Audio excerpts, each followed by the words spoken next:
नमस्कार. Yogesh cloth house 2026 ची धमाकेदार सेल मध्ये आपलं परत स्वागत. खूप आपला प्रतिसाद मुले आणि आपले डिमांड मुले आज मी तुमच्यासाठी आणली आहे स्पेशल, एकदम special designer crepe sari, tissue crepe sari. ही टिश्यू क्रेप साडीवर तुम्ही बघू शकता एकदम छान डिझाईन, क्रशची डिझाईन आहे.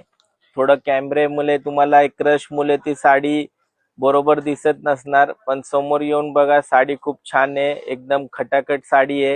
ह्याची मार्केटची ओरिजिनल किंमत 2,500 रुपये और 2,500 ची ही टिश्यू क्रेप साडी तुम्हाला आज योगेश क्लॉथ हाऊस 2026 धमाकेदार सेल मध्ये भेटणार आहे. फक्त आणि फक्त एकदम चकित रेट मध्ये 2,500 ची साडी आहे, पण धमाकेदार सेल मध्ये ही साडी तुम्हाला भेटणार आहे फक्त आणि फक्त कितीला? 750 रुपयाला. लक्षात ठेवा, 750. धन्यवाद.